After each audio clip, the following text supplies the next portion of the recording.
Hi, I hope you're enjoying the summer, this period of warm weather. Alison, myself, and the kids have been attending St. Paul's for about 10 years now. And as we look around the church, we see people who are from Asia, Africa, Europe, and of course the Americas and Canada, all around the globe. We really have a multicultural church.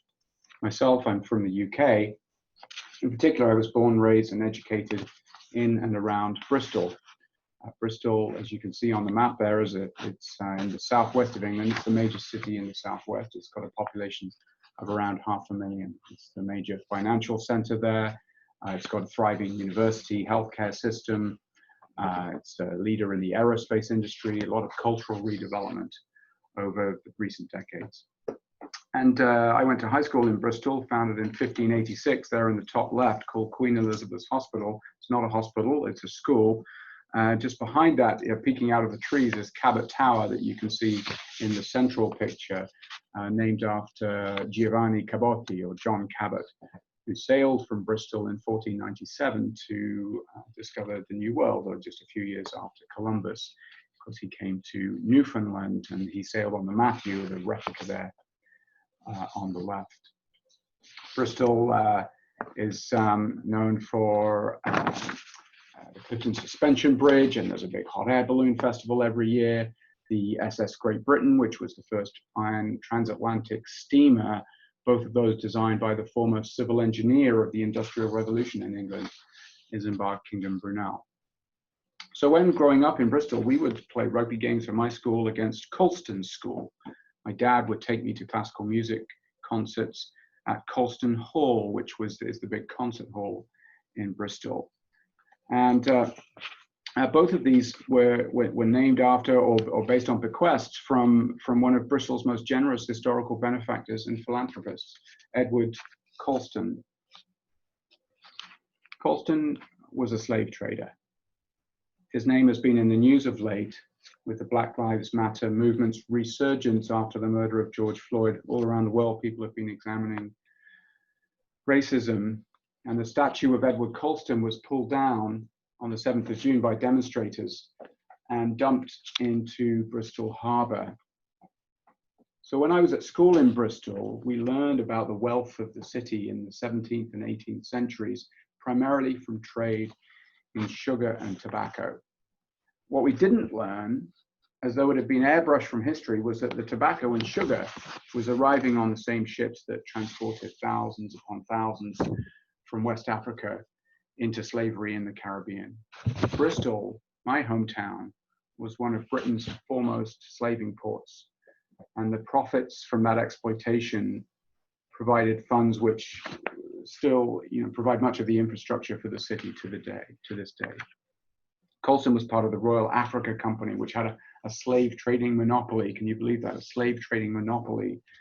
They were responsible for shipping more enslaved men than any other company in the history of the slave trade. And while he was deputy governor of the Royal Africa Company from 1680 to 1692, more than 84,500 enslaved Africans were taken on those ships, nearly a quarter of whom did not survive the journey. As a politician, he defended the slave trade in Parliament, but he also endowed with his money, schools, almshouses, hospitals, churches across Bristol, including the cathedral and St. Mary Redcliffe, which on the top left there, described by Queen Elizabeth I as the fairest and most famous parish church in all of England. Colston was a member of the Society of Merchant Venturers that contributed large sums to the reconstruction of the nave of Bristol Cathedral in the 1800s. His financial contributions were commemorated by the erection of that statue in the center of Bristol. And can you believe that annually since 1720, when he was still alive, there's been a Colston's Day parade and Thanksgiving service for him, which continued right up to 2016. So what was the church's response to Colston, or indeed to slavery and racism, then and now?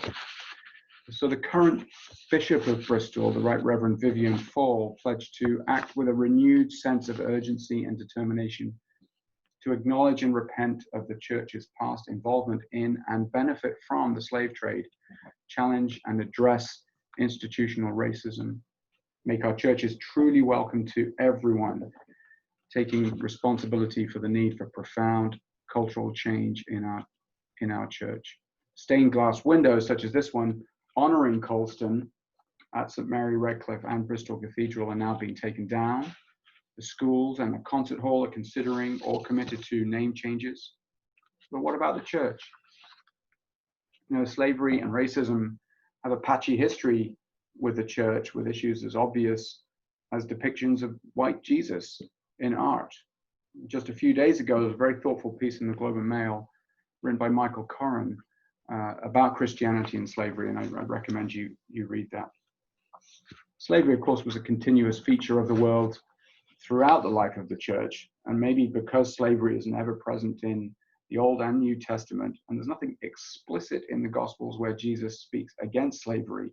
So in the 19th century, pro-slavery apologists would use that to justify or argue that Jesus was pro-slavery. Any popes in the 15th and early 16th century endorsed the slavery of non-Christians or infidels.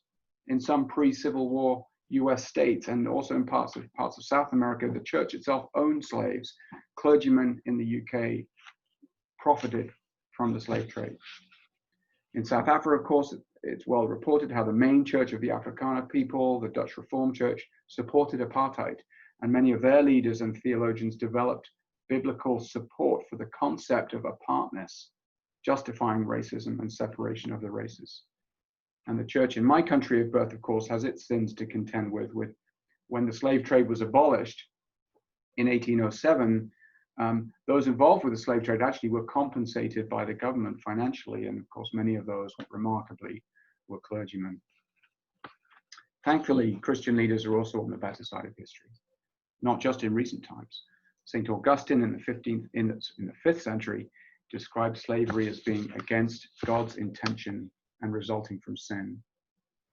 It was Pope Paul III in 1537 who revoked previous papal authority to enslave indigenous peoples of the Americas with the papal bull titled Sublimis Dei.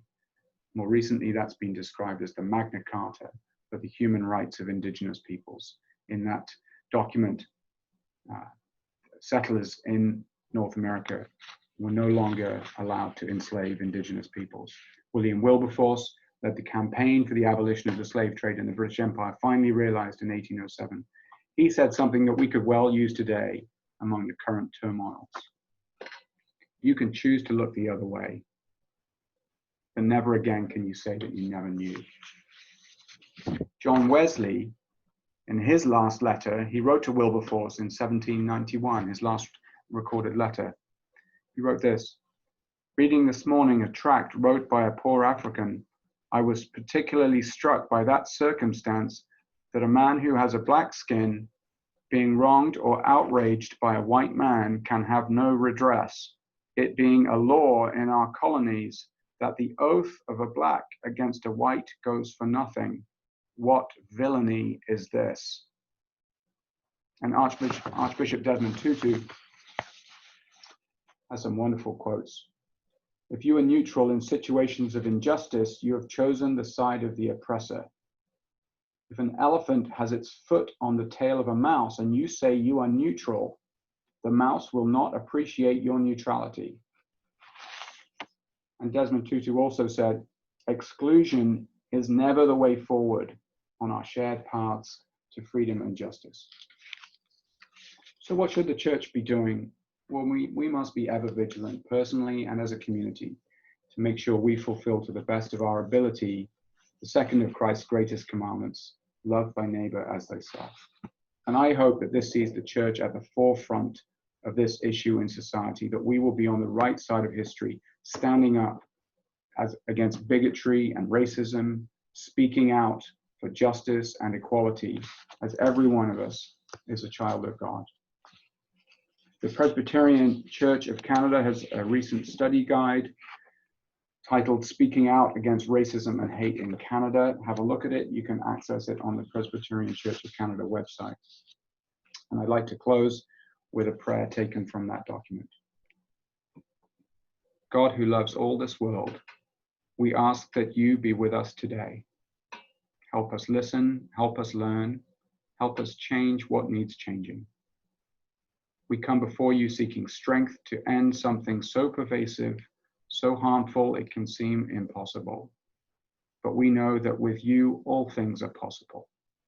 Guide us as we examine ourselves, our churches, and our society for where racism is damaging us all, and help us work together to reflect your love to each other and to a hurting world.